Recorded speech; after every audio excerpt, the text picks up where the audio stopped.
Good morning/afternoon/evening. There's a quiet, dangerous myth that we often absorb as children. Be nice no matter what. We confuse being kind with being a doormat. We call it compassion, but deep down we feel it as something else: depletion, dread, sometimes even fear. Today I want to name the line. I want to draw it in bold, loving ink. Because while kindness matters, your dignity matters more. It's one of those truths we don't learn early enough, and often we learn it the hard way. For a long time, many of us believed that being a good person meant always being available, saying yes when we wanted to say no, forgiving without apology, shrinking to keep the peace, smiling when we were actually hurting. But here's what I've come to understand. Deeply, painfully, and gratefully, every time we abandon ourselves to make others comfortable, we trade a piece of our dignity for temporary approval, and eventually we run dry. Boundaries are not walls, they're not ultimatums, they are the clearest expressions of what we value, both in ourselves and in our relationships. A boundary says, this is what's okay with me, and this is what's not. It's not about pushing people away. It's about drawing a circle around your worth and saying, I will no longer stand in spaces that require me to betray myself. The moment you set a boundary, a real one, not out of anger, but out of clarity, something powerful happens. You stop performing, you stop begging, you stop hustling for scraps of love or respect, and you start rising into the truth of who you are. Boundaries are how we say to the world, I respect myself enough to protect my peace. I honor my time, my energy, my values. And if I want others to do the same, I must model it first. Absolutely. It's not easy. In fact, it can be excruciating because people will be uncomfortable. They may criticize you, accuse you of changing, even try to guilt you back into old roles. But here's the quiet miracle. The more consistently you live with healthy boundaries, the more your life begins to align with truth. The people who can't respect them slowly fade. The people who cherish your wholeness show up and stay. And most importantly, you begin to feel safe in your own skin. Boundaries are not selfish, they are sacred. They are the birthplace of self-respect. And self-respect is the soil where everything good in our lives grows. Trust, love, courage, joy. If you want to live in alignment, start with boundaries. If you want to stop people-pleasing, start with boundaries. If you want to build a life that feels like yours, start with boundaries. Not because you're mean, but because you finally know you're worth protecting. We teach people how to treat us by what we allow. It's one of those statements that lands like a whisper at first, and then it echoes. Because if we're honest, most of us have spent seasons in our lives quietly tolerating what we didn't deserve, brushing off the disrespect, making excuses for the silence, rationalizing the inconsistency. We told ourselves, maybe they're just going through something. Maybe it's not that big of a deal. Maybe if I just love harder, give more, stay longer. But here's the truth. Every time we stay silent when someone crosses a line, we're teaching them that line doesn't really matter. Every time we say it's fine when it's not fine, we are training the people around us to ignore our pain. Every time we prioritize their comfort over our dignity, we reinforce the idea that our needs are negotiable. And over time, these moments accumulate, not loudly, but quietly, in small cracks that become gaping wounds, in subtle shifts where we find ourselves walking on eggshells, editing our words, dimming our light so we don't be endorsing it. Teaching people how to treat us doesn't happen through confrontation alone. It happens through consistency, through boundaries that don't bend when they're tested, through a self-worth that isn't up for negotiation, even if it means disappointing someone we care about. And yes, it's hard. It's incredibly hard, because when we start raising the bar, some people will leave, some will push back, some will call us difficult, selfish, or too much. But that's okay. Let them. Because the ones who stay, the ones who rise with us, those are the relationships built on real respect, not convenience. So if you've been accepting crumbs, it's not because you're weak. It's likely because you were trying to protect something, peace, belonging, love. But you deserve more than that. You deserve connection that doesn't require you to shrink. You deserve love that doesn't ask you to abandon yourself. And the first step, teach people how to treat you by no longer allowing what wounds you. Let's say that again, because too often we confuse the two, especially those of us who lead with big hearts and soft edges. Empathy is one of the most powerful, transformative forces we have as human beings. It's our ability to sit with someone in their pain without needing to fix it. It's the courage to say, I see you, I hear you, I don't have all the answers, but I'm here. And I'm not leaving. But empathy does not mean we abandon our boundaries. It does not mean we excuse harmful behavior. And it certainly does not mean we sacrifice our own well-being in order to carry someone else's burden. Enabling, on the other hand, is when we allow, excuse, or even protect behavior that is harmful to us, to the person doing it, or to others. It's when we blur the line between helping and rescuing. It's when we become so invested in keeping the peace or preventing pain that we stop telling the truth. Empathy says, I love you, and I believe in your capacity to grow. Enabling says, I'll absorb the consequences so you don't have to change.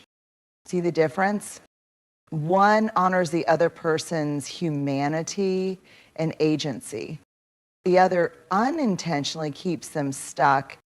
And here's where it gets tricky. Empathy without boundaries becomes enabling. It turns our compassion into self-abandonment. We stay in unhealthy relationships because they've been through so much. We excuse broken promises because they didn't mean it. We justify repeated harm because they're hurting and I don't want to make it worse. But here's the hard truth. Allowing someone to treat us poorly, even if they're hurting, isn't kindness. It's complicity. Empathy doesn't require us to betray ourselves. It invites us to care without caring, to love without losing ourselves, to witness pain without making it our job to heal it alone. In fact, one of the most loving, empathetic things we can say is, I care about you enough to tell you the truth. I won't shame you, but I also won't shield you from the impact of your behavior because I know you're capable of more. Real empathy doesn't shrink in the face of discomfort. It doesn't whisper lies to keep the relationship intact. It shows up with clarity and courage. It holds space and holds the line. So if you're someone who feels deeply, who shows up for others, who carries a heart that aches when people suffer, don't stop being empathetic. That is your strength. But remember, your empathy is not a permission slip for others to hurt you. It is not your job to absorb the consequences of someone else's choices. You are not responsible for someone else's healing, only for how you show up in your own truth. Empathy is not enabling. Empathy is love with boundaries. Empathy is presence without rescue.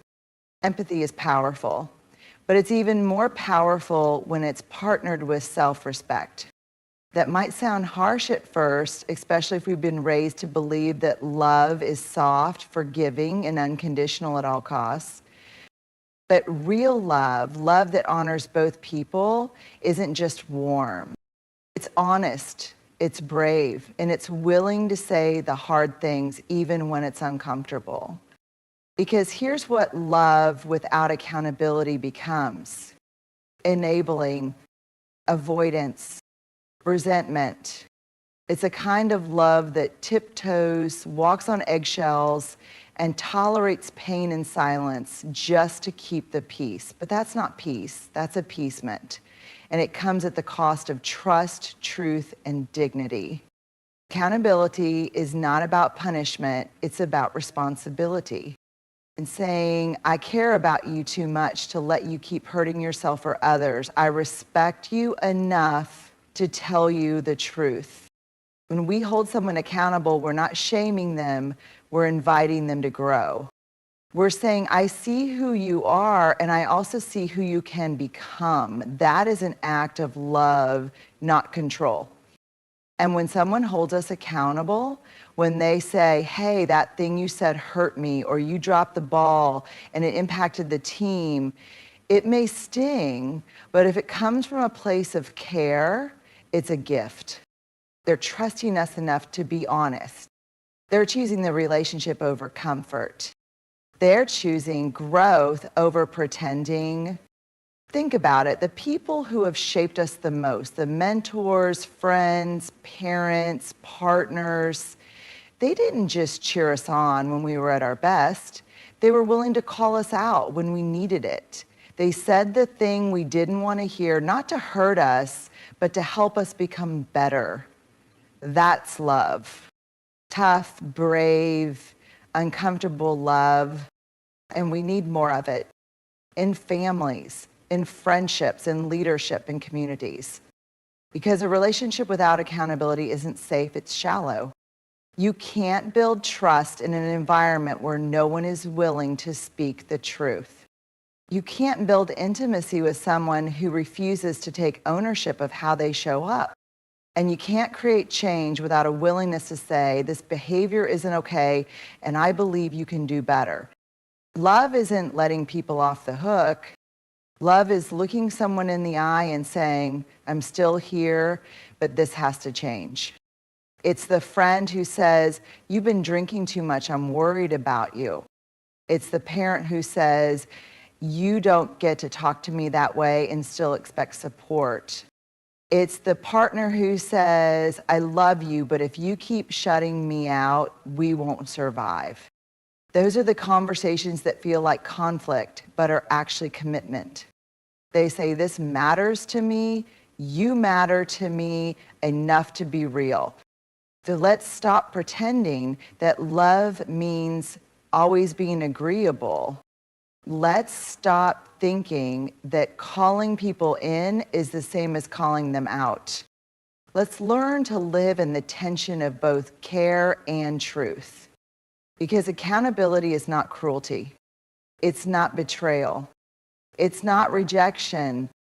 It's one of the deepest forms of love we can offer another person. And it's one of the strongest ways we show love to ourselves. Resentment is a warning sign. It doesn't come out of nowhere. It doesn't show up uninvited. It doesn't burst through the door screaming, not at first. Resentment is subtle. It starts as a tightness in your chest when you say yes, but mean no. It's the ache in your gut when your needs get overlooked again, and you say nothing again. It's the inner sigh, the forced smile, the words you swallow in the name of keeping the peace. But here's the truth. Every time you go quiet when you want to speak, every time you shrink to make someone else feel bigger, every time you overextend while underfeeling, resentment grows roots. And while it may wear the mask of patience or maturity on the outside, inside it's quietly collecting evidence. They never show up for me the way I show up for them. I always have to be the one who bends. No one notices how much I give. Eventually, those quiet thoughts become louder. They become stories. They become walls. And then when resentment finally spills over, it doesn't just sound like anger, it sounds like exhaustion, bitterness, detachment. It sounds like, I'm done. But here's the thing we often miss. Resentment's not the problem, it's the symptom. It's the body's way of saying, you've been ignoring something important and I can't hold it in anymore. It's not just emotional clutter, it's a signal, a flare in the dark, a sacred message that something is out of alignment, whether it's a lack of boundaries, an unspoken expectation, or a fear of rocking the boat. And when we ignore that message, we pay for it in our health, in our relationships, in our sense of self. Because you cannot carry the weight of chronic resentment and still move freely through your life. It's too heavy. So what do we do with resentment? We listen to it, not to indulge it, but to understand it. We ask, where am I giving too much and asking for too little? Where have I said yes when I wanted to say no? What boundary did I abandon for the sake of approval? What truth am I afraid to speak? Because here's the truth, most of us don't want to face. If we don't deal with our resentment honestly, it will do the dealing for us. It will leak out in sarcasm, in passive aggression, in distance, in cold shoulders and subtle jabs. It will damage what we were trying to protect. But when we let resentment lead us back to clarity, something powerful happens. We start choosing differently. We stop saying yes to things that deplete us. We stop trying to be everything for everyone. We start valuing our needs not as an afterthought, but as sacred. And the relationships that can hold that truth, they get stronger. The ones that can't, well, maybe they weren't built on truth to begin with. So the next time resentment rises in your body like a wave, don't just push it down or brush it off. Pause, get curious, ask what it's trying to protect, ask what it wants you to know. Because resentment is not a failure of love.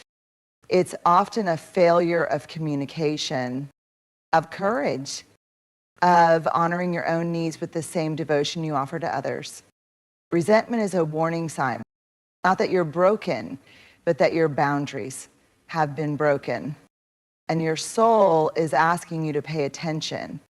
Courage is saying enough with kindness, not rage, not blame, not venom, but clarity, conviction, love with boundaries.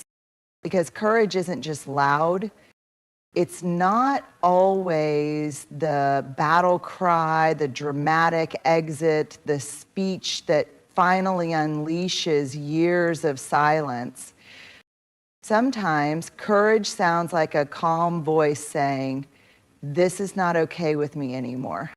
It's looking someone in the eye, someone you love, someone you fear disappointing, someone you've given 1,000 chances, and saying, I can't keep doing this. I care deeply, but I also need to care for myself. And that's the hardest kind of courage, the kind that refuses to harden your heart even when it's been bruised. The kind that doesn't scream, but doesn't shrink either. The kind that doesn't dehumanize the other person, even if they've crossed a line, but still stands firmly in truth. Because let's be honest, saying enough is terrifying. It means you risk disapproval. It means the dynamic might change. It means you're no longer willing to abandon yourself just to keep things comfortable for everyone else. But kindness without boundaries is not kindness. Self-erasure. And when we mistake that for love, we train ourselves and others to believe that our needs don't matter, that our exhaustion is noble, that swallowing pain is somehow the price of belonging. So, courage is knowing where the line is and being willing to draw it, even if your voice shakes. It's choosing integrity over appeasement, holding compassion for others without abandoning compassion for yourself. Saying enough doesn't mean you don't love them. It means you finally love yourself too. It means you believe in relationships that can hold truth, not just comfort. And here's the truth. You can be kind and clear. You can be soft and strong. You can say this isn't working for me without making the other person bad or wrong, just not right for where you're going next. Because real kindness doesn't come from people pleasing. It comes from honoring what's honest.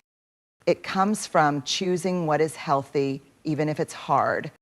So when you find yourself at that edge, when your soul is tired, when your boundaries have been bruised, when the same pattern keeps repeating and everything in you is whispering, enough, don't wait for it to become a scream. Don't wait until you're bitter and breaking. Say it now. Say it with love. Say it with a steady heart and a voice that knows it's worthy. Courage is saying enough.